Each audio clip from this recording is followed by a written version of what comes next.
What's up, metalheads? My name's Jamie. This is the Blades and EDC channel. Thank you guys so much for being here. I really do appreciate it. Today we're going to take a look at 7 knives that you could use for hard use work. They're heavier knives, thicker blade stock, and you can beat on them and they're going to serve you well. And we're going in order from least expensive to most expensive. This is the Ganzo G704. You can get these in multiple colors, 440C blade steel, G10 scales, stainless steel liners. Axis style lock, which is one of the strongest locks out there. Great action on this knife. I've beat this one up personally quite a bit, and it's held up extremely well to my abuse. Yeah, good ergos too, which is going to be very important for a hard use knife. If it's not comfortable in your hand, you're not going to want to hard use it for very long. But the Ganzo G704 is very comfortable in hand, has great action, thick, will serve you well for most hard use scenarios. Price on that one will run you $23, I think, $24. I'll link as many of these as I can down below in the description. I won't be able to link them all, but I'm going to link as many as I can for you, and different places also. Next up, we have the Petrified Fish PF, I can never remember these numbers, 969T. This is a big knife, big, thick, heavy knife.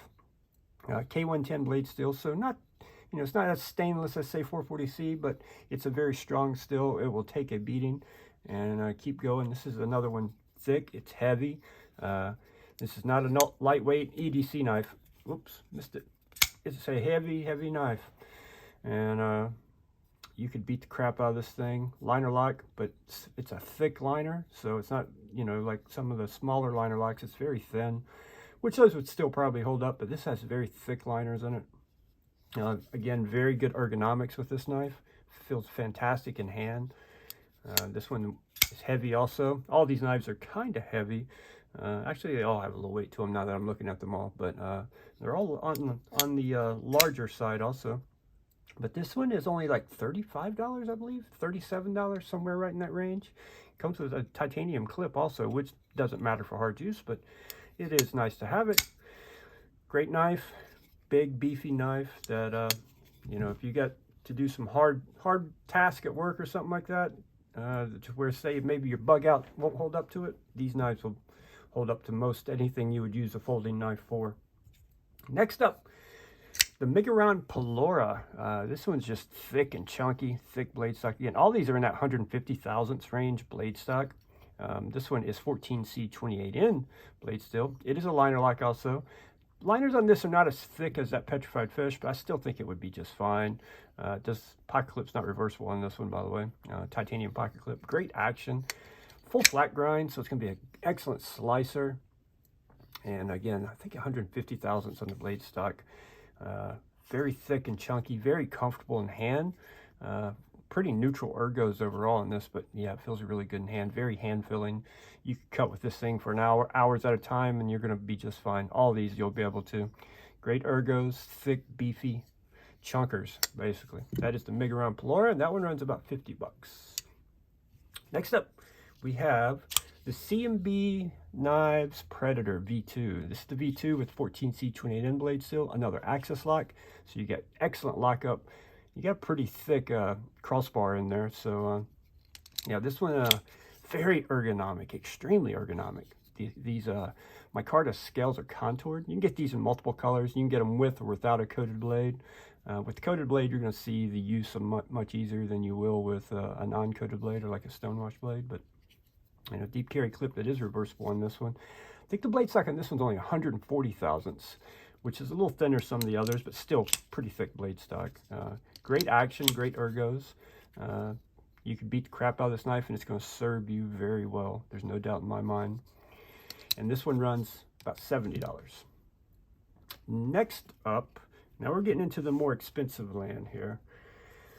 The Microtech Socom Bravo. Big, thick, chunky knife. This is more of a tactical knife, really, with the shape of it and everything. But surprisingly, it's got good ergos, man. You got some pretty aggressive jimping up here to lock you in, but it doesn't hurt at all. It's not uncomfortable at all. It feels very good in hand. Thick. I think this one's 160 thousandths blade stock, if I remember correctly. This has the best action on the list, probably. Well, it may be tied. There's the next two have really good action also, but this is a big chunky, heavy, overbuilt knife. frame lock on this one. This one will run you about $375, I believe, somewhere in that range when you can find them in stock. Yeah, heavy. And this would also serve you well for self-defense purposes, which is what I think it's actually designed for, more than hard use, but it would work fine for hard use. Also, if you're a baller and you're dropping this kind of money on a hard use knife, this one would serve you well. There's no doubt in my mind. Just keep your thumb out of the way and you gotta close that blade.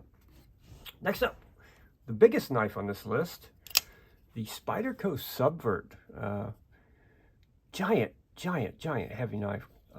Thick, chunky titanium liners in there, man. The thickest titanium liners I think I've ever seen on a knife. Very good ergos, very big knife, very long knife. Very good ergonomics though. I'm not sure what you'd call this blade shape, kind of like a kukri blade shape. S30V on this one. Oh, I didn't tell you this is M390, by the way. The Socom Bravo is the M390. This is S30V. This one will run you $400 if you find it new somewhere. These are not the original scales. It comes with orange G10 scales. These are upgraded micarta scales. Yeah, this one does not come with a reversible clip either, so there's no lefty love on this one. But this is a big, thick, I think the blade stock in this is 160 thousandths also. Big, thick, heavy knife. You could chop a tree down with this thing. Small tree, no doubt in my mind it would go through it like butter. And it would be comfortable while doing it because it's actually really comfortable in hand. I was curious with the way the liners stick up above the scales, if that would be comfortable, but they actually are very comfortable. And just so you know, the original G10 scales are the same shape as these micarta scales, so feels great in hand, heavy as can be. Again, get your thumb out of the way on the close though. All right, last but certainly not least, the Hinderer XM18 3.5 inch. Probably the best, not probably, definitely the best ergos of any knife on this list. The most expensive knife on this list, I think these will run you $550, $600 for or somewhere in that range. 20 CV blade steel, titanium frame lock, titanium liner, G10 scale. You can get them in multiple colors and multiple finishes and multiple materials. But that's one thing about Hinderers, man. They have the best ergos of pretty much any knife out there. They design their knives around ergos. They design their knives so you can have it in your hand all day and cut with it, and you're going to be comfortable. And there's no doubt in my mind, this one you will be comfortable. Again, excellent action. 150 or 160 thousandths blade stock, can't remember. This one did have a regrind on it by BGM, a hollow grind added. It was originally a flat grind. But yeah, very expensive. Probably last you the rest of your life though. Great action, great materials, great ergonomics. Absolutely an amazing knife. All right, guys, that's going to wrap it up. What's your big, thick, heavy, chunky, hard use knife? What's your favorite big, thick, chunky, hard use knife out there that has good ergos? Comment below and let me know. I'd love to hear what you guys use in those types of scenarios where you need something with a thicker blade stock that you can use for harder tasks. Thank you guys so much for watching, and I'll see you on the next one.